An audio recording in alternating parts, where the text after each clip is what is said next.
ओम नमः शिवाय। जय महाकाल। दोस्तों कहते हैं शिवलिंग पर जल अर्पित करने से भगवान शिव हमारे हर दुख हर समस्या को हर लेते हैं। लेकिन क्या आप जानते हैं कि शिवलिंग पर जल चढ़ाने का सही तरीका क्या होता है? शिवलिंग की 5 ऐसी जगह होती हैं जहां पर जल अर्पित करने से भगवान शिव जल्दी प्रसन्न होते हैं, और शिवलिंग पर जल अर्पित करने के बाद 3 ऐसे स्थान जिनको छूने मात्र से ही हर मनोकामना व्यक्ति की पूरी होती है। तो चलिए जानते हैं आज के इस वीडियो में शिवलिंग के 5 स्थान जहां पर हमें जल अर्पित करना चाहिए, और शिवलिंग के 3 ऐसे स्थान जहां जल अर्पित करने के बाद उनको स्पर्श जरूर करना चाहिए। दोस्तों, भगवान शिव की विधिवत पूजा करने के साथ साथ जब हम शिवलिंग पर जल अर्पित करते हैं तो भगवान शिव हमें हर तरह के दुख से मुक्ति देते हैं, घर में सुख समृद्धि का आशीर्वाद देते हैं। सोमवार के दिन मात्र 1 लोटा जल अर्पित करने से आपकी हर मनोकामना पूरी होती है। लेकिन जब बात शिवलिंग पर जल अर्पित करने की सही विधि की आती है तो हम ज़्यादातर शिवलिंग पर जाते हैं, उनके शीश पर जल अर्पित कर देते हैं और शिव मंत्र का जाप कर देते हैं। लेकिन कई बार हम गलत तरीके से शिवलिंग पर जल अर्पित करते हैं। भगवान शिव पर मात्र 1 लोटा जल अर्पित करना ही काफ़ी नहीं होता, क्योंकि कभी कभी की गई गलती के कारण भगवान शिव नाराज भी होते हैं। शिवलिंग पर 5 जगह पर जल अर्पित किया जाता है।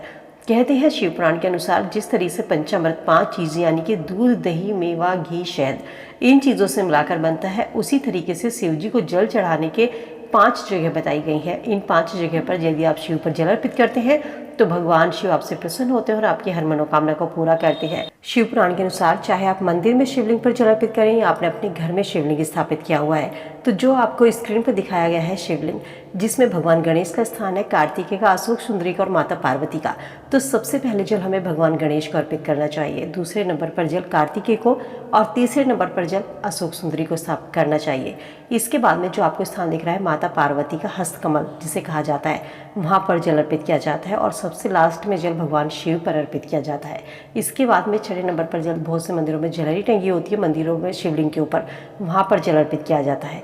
इसके बाद में जब आप मंदिर से बाहर निकलते हैं, गेट चौखट के दोनों ओर वहाँ पर होते हैं भगवान शिव के द्वारपाल, वहाँ पर जल अर्पित किया जाता है।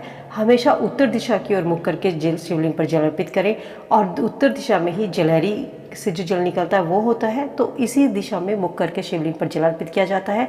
और जल हमेशा आपको बैठकर अर्पित करना है, कभी भी खड़े होकर शिवलिंग पर जल अर्पित ना करें।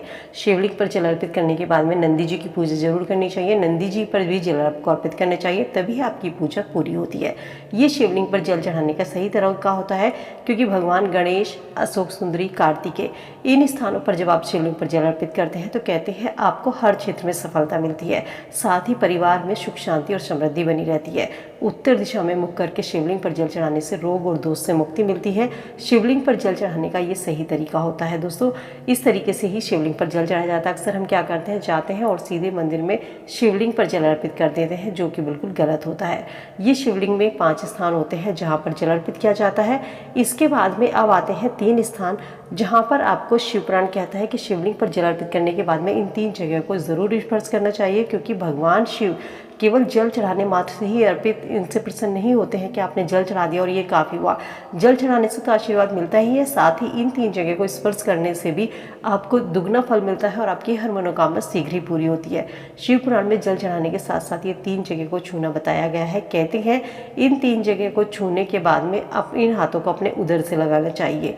शिवलिंग पर जब आप जल चढ़ाते हैं तो अपने दोनों हाथों से 5 या 7 बार भगवान गणेश और कार्तिकेय जहाँ विराजमान होते हैं उनके पैर आपको दबाने चाहिए, और इसके बाद में वहाँ पर आपको श्री शिवाय नमस्तुभ्यम या ओम नमः शिवाय मंत्र का जाप करना चाहिए। इस मंत्र का जाप करने से संतान सुख की प्राप्ति होती है, और यदि आप प्रेग्नेंट भी हैं, गर्भ में का कोई बच्चा है किसी के, तो बीमारी नहीं होती, किसी तरीके की समस्या नहीं होती, हर तरह की समस्या से निजात मिलता है। शिवपुराण कहता है शिवलिंग पर जल चढ़ाते समय जहाँ से जल निकलता है इसके बीच का जो स्थान होता है भगवान शिव की पुत्री अशोक सुंदरी का स्थान होता है। इस स्थान पर बेलपत्र छुआकर शिवलिंग पर जल अर्पित करें। इस स्थान को स्पर्श करने से अपनी मनोकामना कहें और भगवान शिव के मंत्रों का जाप करें। विवाह में आने वाली हर तरह की समस्या से मुक्ति मिलती है, साथ ही मांगलिक कार्य जो भी होता है, मांगलिक दोष होता है, उससे छुटकारा मिलता है और अच्छी जगह शादी के योग बनने लगते हैं। तो इस तरीके से जो माता पार्वती का पीछे का गोल स्थान होता है, जिसे माता पार्वती का हस्तकमल कहा जाता है, अपने हाथों से इस स्थान को भी स्पर्श करना चाहिए। इस स्थान को स्पर्श करने से हर बीमारी दूर होती है, और शिव मंत्र का जाप जरूर करें। आगे के स्थान जहाँ भगवान गणेश और कार्तिकेय का स्थान होता है और माता पार्वती का हस्तकमल, ये 3 स्थान आपको जल अर्पित करने के बाद में ज़रूर स्पर्श करने चाहिए। कहते हैं इन स्थान को दबाने से व्यक्ति को गंभीर से गंभीर बीमारी से मुक्ति मिलती है, हर तरह की समस्या दूर होती है।